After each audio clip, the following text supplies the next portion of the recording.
Hi, my name is Dr. Mark Fleming, and along with having been a practicing dentist for over 37 years, I've been an educator in CAD/CAM dentistry for almost 15 years. Welcome to this team meeting on a walkthrough of the cerec technology. The cerec technology can be used in 3 different areas of dentistry: restorations, orthodontics, and implantology. I'm going to give you a glimpse of each of these areas. Offices are usually aware how a traditional restoration is created for the patient. When we look at how restorations are created using a physical impression, this is what it looks like. After the initial exam and treatment is decided upon, an appointment is made for the restoration to be done. After preparation, there is an impression material that needs to be mixed, and then it's placed into a tray and placed in the mouth. After being in the mouth, which can take up to about 5 minutes, it's removed. And then that impression has to be disinfected, transferred to the lab, and poured up in dental stone so a cast can be made and a restoration made on that. This is the process what happens with digital impressioning. Like the conventional impression method, there would be an appointment made for the restoration and preparation.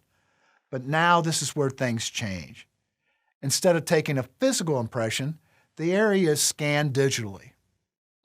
Now, this digital scan is turned into a virtual model. Then the restoration is created on this virtual model, and a restoration is milled from a block in the office with a milling machine. Different types of restorations can be fabricated by this technology.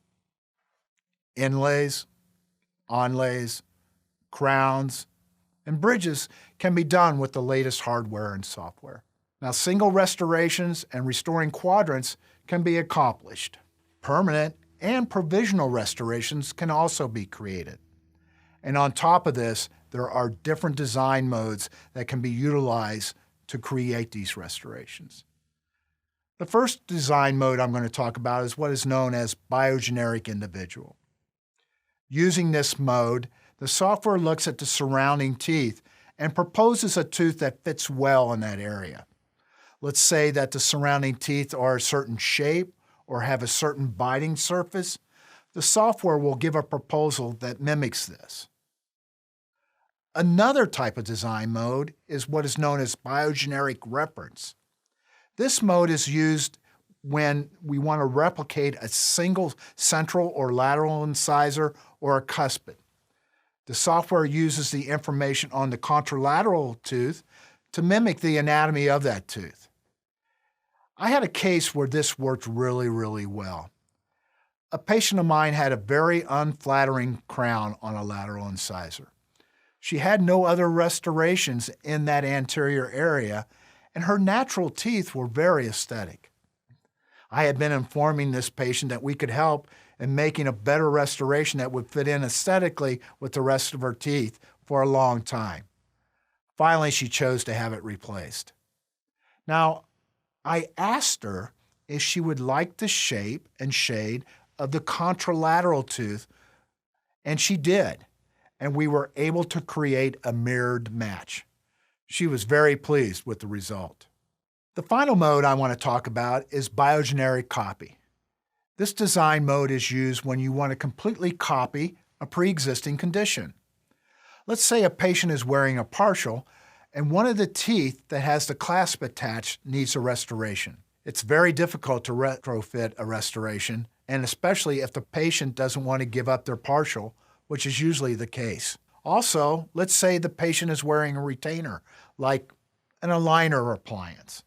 The software can actually duplicate the surfaces of the original tooth. Another use is in aesthetic work when you want to copy a wax-up doing anterior crowns. And if the restorative procedure is not something that is wanted to do in the office, hey, you can digitally send this case to the lab. You always have that option. In the case of orthodontics, there's now a specific ortho software. Both Invisalign and ClearCorrect accept scans for their treatments. The software can also be used to create night guards and other appliances. and requests for printed models can be requested from companies like Great Lakes Orthodontics to help in planning treatment. And there will be much, much more to come in this area. In the arena of implantology, the cerec technology can be used for a great number of things. It can be used in the implant planning of the procedure itself. We call this restoratively driven placement because the information for the position of the final restoration can help plan where the implant is placed. Also, now the software can mill a surgical guide that puts the implant in this ideal position. This can be a very convenient aspect for those dentists who place their own implants. Another area related to implantology is the restoring of that implant. With the cerec technology and certain blocks made by manufacturing partners for cerec, the dentist has greater control in restoring implants. The process is accomplished by utilizing a titanium piece that is specific for the implant and then a block that is specific for that titanium piece. Using this complex and certain blocks, the dentist can mold the tissue for the implant that is the ideal interface with the final restoration. When creating that final restoration, the doctor has the option of either a screw retain restoration or a cement retain restoration made to a custom abutment.